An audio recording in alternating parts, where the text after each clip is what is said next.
देखें, अभी दिया है रिक्त स्थानों की पूर्ति कीजिए। एक रैखिक बहुपद, ये हो गया।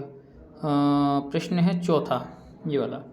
वह बहुपद जिसमें एक पद होता है वो एक पदी कहलाता है, जिसमें दो पद होती हैं उसे द्विपदी बहुपद कहती हैं, और जिसमें तीन पद होती हैं उसे त्रिपदी बहुपद कहती हैं।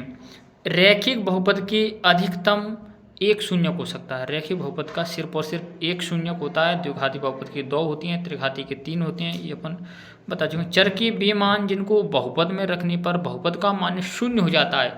चर का वह मान जिसको बहुपद में रखने पर बहुपद का मान शून्य हो जाता है उसी हम क्या कहते हैं? शून्यक कहते हैं। क्या कहते हैं? शून्यक कहते हैं। ए एक्स वर्ग प्लस बी एक्स, ए एक्स वर्ग प्लस बी एक्स प्लस सी, ए एक्स वर्ग प्लस बी एक्स प्लस सी द्विघात बहुपद का उदाहरण है, क्योंकि इसकी उच्चतम घात क्या है? 2 है। दो बहुपदों का गुणनफल एक बहुपद होता है। ये बहुत अच्छा क्वेश्चन है कि दो बहुपदों का, चाहे वो गुणनफल पूछे, चाहे वो अंतर पूछे, चाहे वो योगफल पूछे, दो बहुपदों का गुणनफल, योगफल और क्या कहते हैं अंतर हमेशा बहुपद ही होता है। दो बहुपदों का गुणनफल एक बहुपद ही होगा, तो दो बहुपदों का भागफल भी एक बहुपद ही होता है।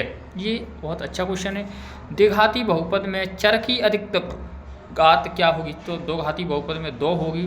तीन घात वाला बहुपद क्या कहलाता है? त्रिघाती बहुपद कहलाता है। एक्स वर्ग माइनस 3x, एक्स वर्ग माइनस 3x माइनस 4 के शून्यक आपको याद करने हैं। घात 2 की बहुपद की अधिकतम शून्यक, घात 2 वाले की 2 शून्यक होती हैं। ठीक है, इसके बाद ये खत्म हो जाता है। बाकी जो दिए हैं वो पेपर में अपने सिलेबस से अभी हट गए हैं, नहीं है। हाँ, फिर दिया है दो बहुपदों का योग या अंतर एक बहुपद होता है।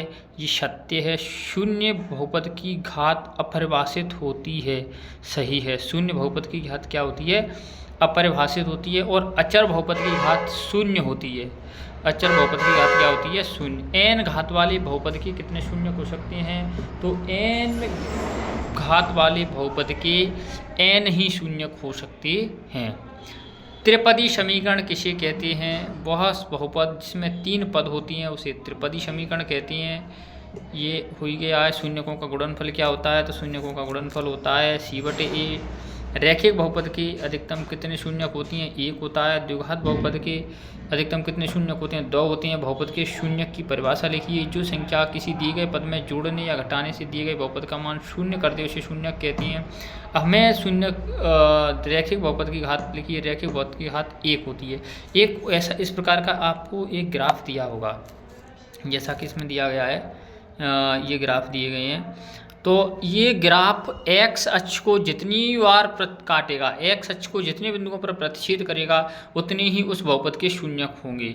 इस क्वेश्चन के लिए जैसे p ऑफ x के लिए y बराबर px का ग्राफ नीचे दी गई आकृति में प्रत्येक स्थिति में शून्यकों की संख्या पूछ रहा है। इसमें शून्यकों की संख्या होगी 0, क्योंकि ये ग्राफ x अक्ष को एक भी बिंदु पर नहीं काट रहा है। तो और ये वाला बिंदु x अक्ष को एक बिंदु पर काट रहा है, इसलिए इसके 1 शून्यक होंगे। इस वाले के 1 2 3 शून्यक होंगे। इसके 2 होंगे। इसके 1 2 3 4 शून्य, क्योंकि ये एक्स अक्ष को 4 बिंदुओं पर काट रहा है और ये एक्स अक्ष को 3 पर काट रहा है, इसके 3 होंगे। ये अध्याय 2 की ओटी हो जाती है समाप्त।